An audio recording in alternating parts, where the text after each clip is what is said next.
السلام عليكم، مرحبا بكم في بشرى. كون درتي شي بشرى نتمنى تكونوا بخير وفي احسن الاحوال.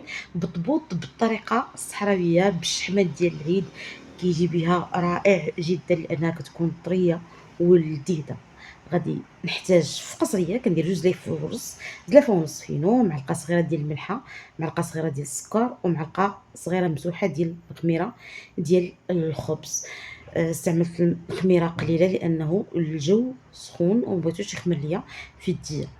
كنعجنوه بالماء، كنعجبني نعطي الماء للفينو هو الاول لانه كيحتاج الماء اكثر من الفرص باش كيعطينا الخيط ديالو.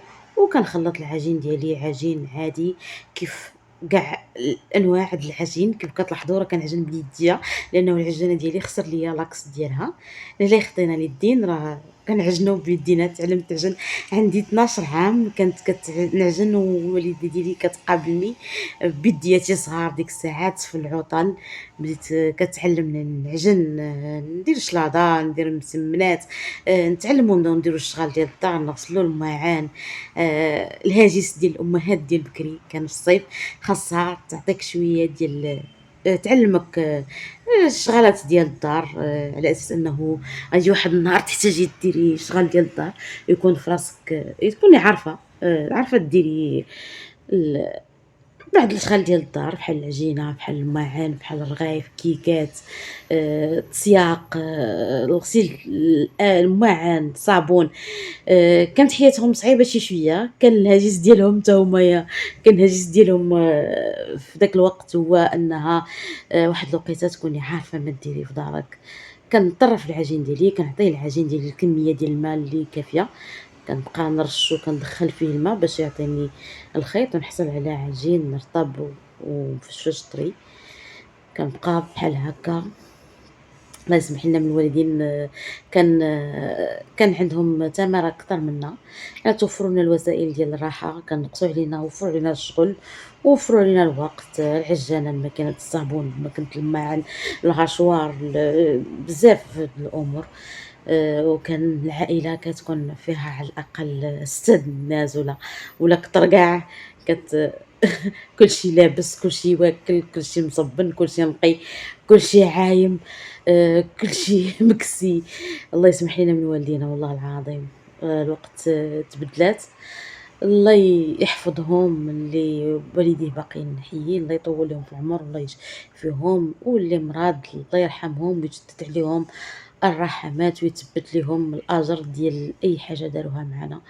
العجين ديالي دلكتو، عطيتو الكفايات ديالو ديال الماء، تدلك مزيان. كنضيف ليه واحد المعلقه كبيره ديال الزيت في الاخير وكنحركها معاه حتى كتجانس معاه. هاد المعلقه ديال الزيت كنديرها حتى في البطبوط اللي كندير خاوي، كتخليه كيجي طري، كيجي رطب. ديت العجين ديالي وكنجيبوه بهذا الشكل. غادي نشكل من هذا العجين ديالي 9 حتى 10 ديال الكرات. تعمدت نخلي هذا المقطع ديال العجين للبنات اللي ما عندهمش ما توفرت لهمش العجانات، البنات المبتدئات او الطلبه اللي ساكنين بعادين من الديور ديالهم. آه، كتبقى اليد هي الاصل، لا يخطينا اليدين. كنكور العجين ديالي بلا ما كنستعن بالطحين باش ما ندخلش فيه كميه ديال الطحين باش يجيني رطب ويجي مفشفش. بطبوط ديال الشحمه صحراوي في الوقيته ديال العيد، بالشحمه ديال العيد اللي كتكون طريه، كتكون لذيذه، كتكون السمه ديالها رائعه، كتجي مع الخضر. غادي نستعملو بلا ما نستعمل توابل صحراويه، غنستعملو واحد خليط ديال التوابل كيعطيك النتيجه ديال التوابل الصحراويه. عندي زلافه متوسطه ديال الشحمه اللي مطحونه، عندي 2 حبات ديال الجزر، عندي 2 حبات ديال البصله متوسطين مشلضين، فلفله خضراء، فلفله حمراء، ومعلقه كبيره حتى 2 معالق كبار ديال القزبر ومعدنوس مقردين طريين.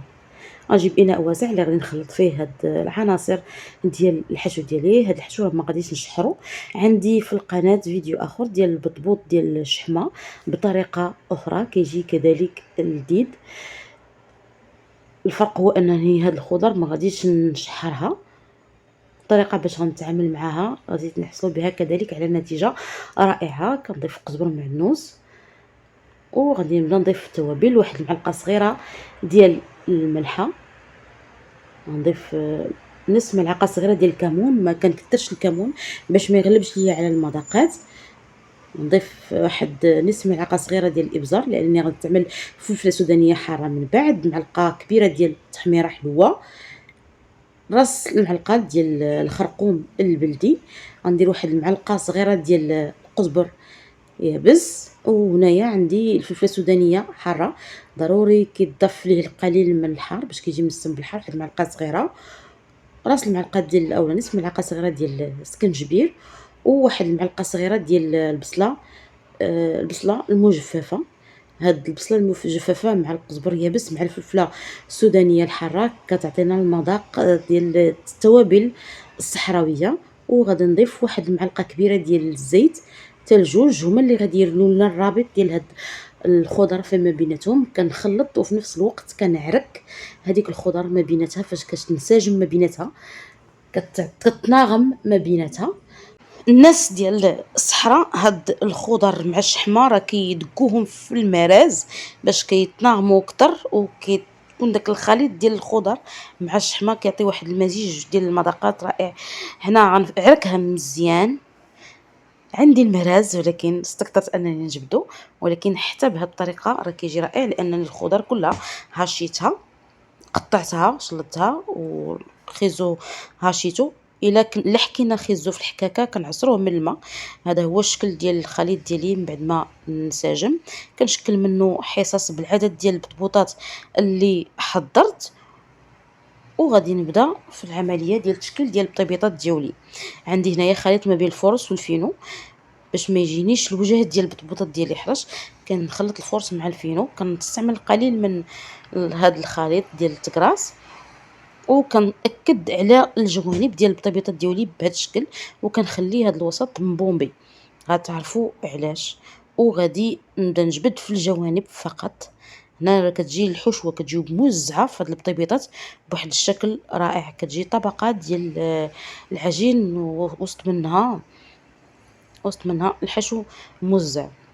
نعاود واحده اخرى بنفس الطريقه، كنقرص الجوانب كنأكد عليهم اكثر من الوسط، كنحط الحصه ديال الحشو وكنجبد غير الجوانب بهذا الشكل باش ما كتجيش كتله ديال العجين في الاسفل ديال البطبوطه ديالي، وكيجي قد الوجه قد الظهر من ناحيه كميه العجين. كنستمر بهذه الطريقه حتى كنكمل البطيبيطات ديالي كاملين، وكنبدا نقرص فيهم وانا كنقلب فيهم باش ما نضغط اليوم من جهه واحده حتى كيخرج الحشو. كنرش وانا كنقرص العجين ديالي، راه ما كنتسناش عليه يخمر بزاف، خاصو يطيبو وهو باقي ما خمرش بزاف باش كنحصل على عجين ناجح ديال البطبوط، سواء كان الخاوي او العامر. راه ما تيبغيش نتسناو عليه حتى كيخمر بزاف، الا خمر بزاف راه ما كيتنفخش لينا وما كيجيش مفشفش ومهوي. كنقرص بهذه الطريقه وانا كنقلب باش ما يخرج ليا الحشو.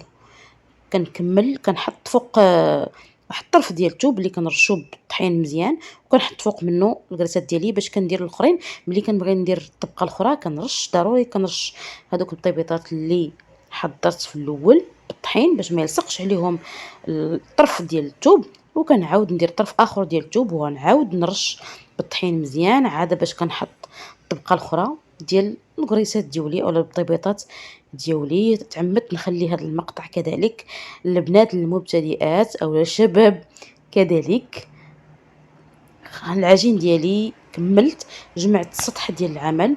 هنا لاستيوس ديال الوالده ديالي او العمه ديالي انهم تيديروا الغربال وكيديروا بحال غربلوا داك البطيبيطه باش كيطيح منها الفائض ديال الطحين باش كتجي البطيبيطه ديالنا ما تجيش شاب. وكنديروا او يطيب على عافيه متوسطه بطبيعه الحال في مقله لافوند او مقله عاديه اللي توفر لينا. من بعد ما كنحس بالبطبوطه ديالي شدات راسها شي شويه تنقلبها وعيني عليها حتى كتبدا طيب وكتبدا تذهب اللون ديالها، وراه غادي يبدا يتنفخ هاد البطبيطات، راه كيجيو رائعين جدا. كتجي ديك البصله ودوك الخضر كتجي بالنسمه ديالها اللذه ديالها ما كتمشيش بالتشحار. الا وصلتوا لهاد المرحله من الفيديو كنتمنى ما تنساوش الضغط على زر اللايك والتفاعل مع الفيديو باش نستمر في القناه. وديك الشحيمه كيف قلت ديال العيد جديده كيف كتنفخوا بحال هكا كتبومبا، يعني كطيب داك الحشوه وسط داك الضغط راه كطيب داك الخضر. وكتبقى لذيذة بالمذاق ديالها. الشحمة راه خرجات على أنه فيه الشحمة وعامر مزيان، ما نقولش لكم بوحدو، ما تحط معاه لا زبدة لا كوفيتير لا فروماج، غير هو وبراد ديال اتاي، وراه برا رائع جدا. غادي نحل معكم واحد البطبوطه باش تشوفوا الشكل ديالها كيفاش كيجي من الداخل. راه كتجي الحشوه موزعه، كتجي عامر بالخضر، وديك الخضره راه كطيب وكتبقى باللذه ديالها موزعه فيه من الجانب حتى الجانب. طيبيطات ولا اروع. ما تيبقى الا نقول لكم نتمنى الدعم ديالكم، وكنتمنى نتلاقاكم فرصه قادمه بحول الله.